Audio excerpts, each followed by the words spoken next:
If prana were oxygen, every calm breath would create clarity, and we know that isn't true.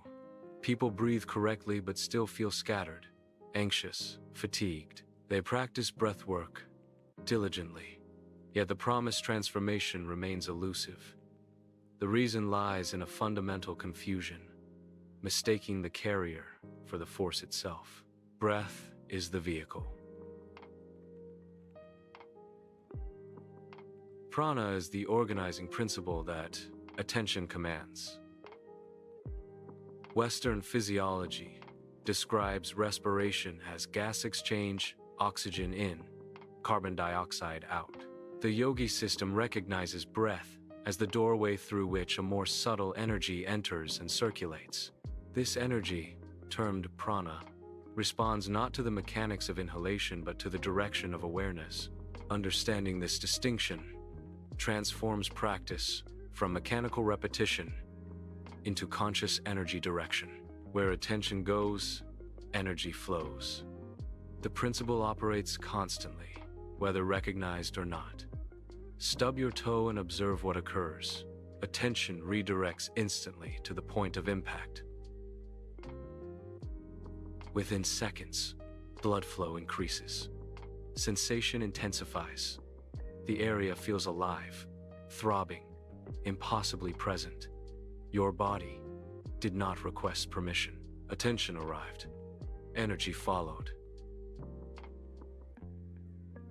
This phenomenon extends beyond injury response. The placebo effect demonstrates the same mechanism operating at a biochemical level. Patients receiving inert pills produce measurable physiological changes. Pain reduces. Immune markers shift. Inflammation decreases. The substance contained no active ingredient.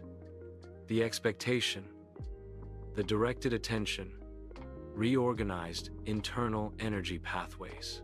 Modern science terms this placebo.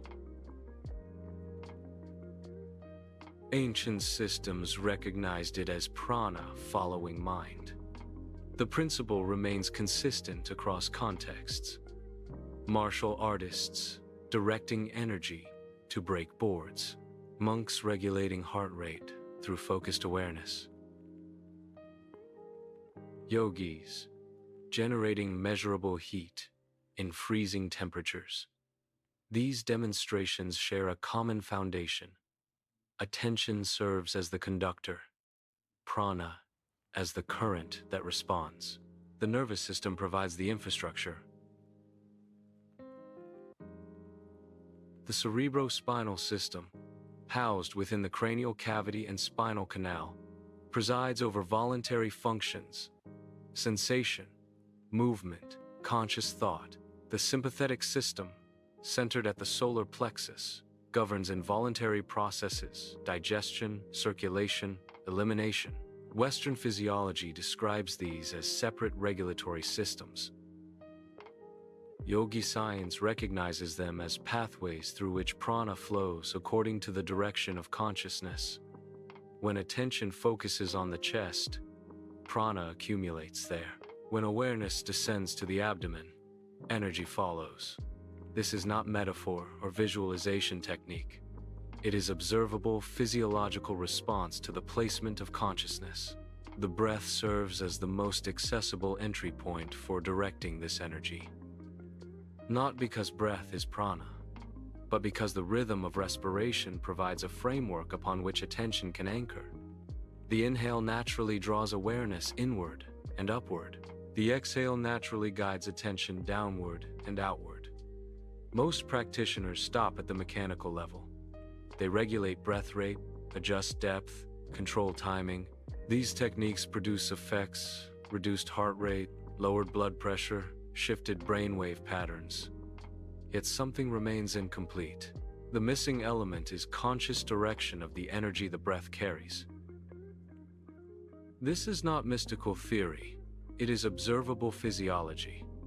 The body already demonstrates this principle continuously. Pain redirects energy. Emotion alters circulation. Thought patterns influence hormone release. Attention determines where vitality concentrates. The question is not whether this mechanism exists. The question is whether it will be engaged consciously or left to operate automatically. Now, let us examine the three currents that govern this energy. The three currents of prana.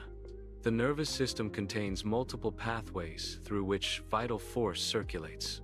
Yogi science identifies three primary currents, each governing distinct functions within the organism. Prana designates the inward-moving energy. This current governs reception, the intake of breath, the absorption of impressions, the receiving of information.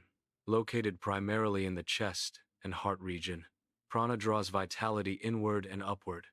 Most practitioners believe they direct prana when they breathe.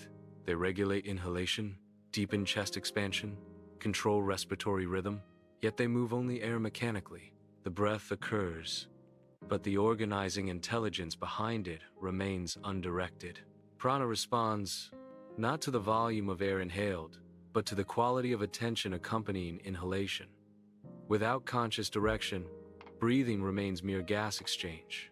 With awareness, the same breath becomes a vehicle for vital force. Apana designates the downward and outward moving energy. This current governs release-elimination, grounding, the discharge of what no longer serves. Located in the lower abdomen and pelvis, Apana draws energy downward toward the earth. Without Apana, spiritual practitioners experience a characteristic syndrome.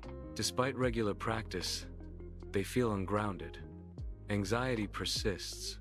Mental overstimulation continues. Energy accumulates in the head and chest, but finds no pathway for completion. The error lies in attempting to raise energy without learning how to let it descend. Prana moves upward naturally when given attention. Apana requires deliberate cultivation. Most systems emphasize ascension, raising kundalini, opening higher centers, achieving elevated states. Few teach the equally essential skill of conscious descent. Energy that rises must also ground. Force that enters must also release. The system requires both poles to maintain equilibrium. Samana designates the balancing and integrating energy. This current governs digestion, not merely of food, but of experience, emotion, information. Located at the solar plexus and navel, Samana determines whether incoming energy nourishes or overwhelms. Samana explains why breathwork sometimes produces agitation rather than calm.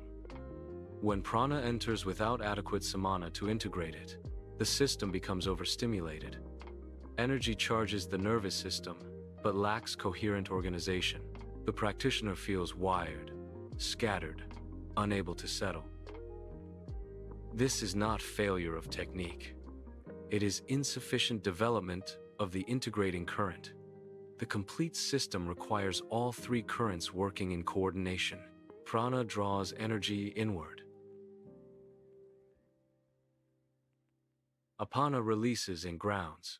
Samana balances and integrates. Together, they form a circuit through which vital force circulates in organized patterns. These are not abstract, philosophical concepts. They describe observable energetic movements within the body. The next practice will demonstrate the difference between mechanical breathing and conscious energy direction. The practice attention-separated breathing. This exercise requires 2 minutes. It will demonstrate the distinction between breath and prana through direct experience. Step 1. Mechanical breath.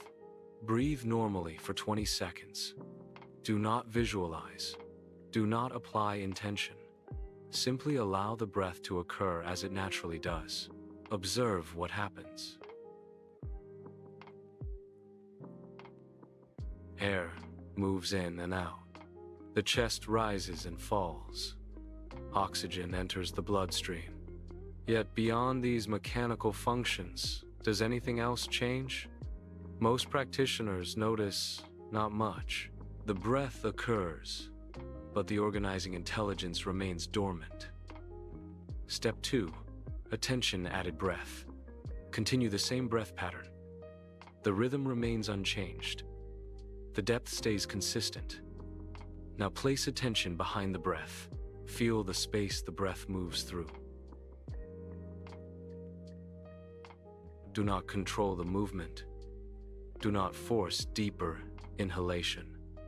Simply feel where the breath goes. Notice the sensation of air passing through the nostrils. Observe the expansion of the chest. Sense the pause between breaths. Already, the quality shifts. Sensation deepens. The breath feels more substantial, more present. Yet the mechanics have not changed. Only attention has been added. This demonstrates the first principle. Awareness alters the quality of breath without changing its form. Step 3. Directed prana. Now engage conscious direction. On the inhale, allow attention to gently expand the chest or heart region, not forcing, not pushing, simply inviting the space to open as breath enters. On the exhale, guide attention downward into the abdomen. Feel the descent. Sense the settling. Allow awareness to follow the breath's natural downward movement and continue beyond it, dropping into the lower belly.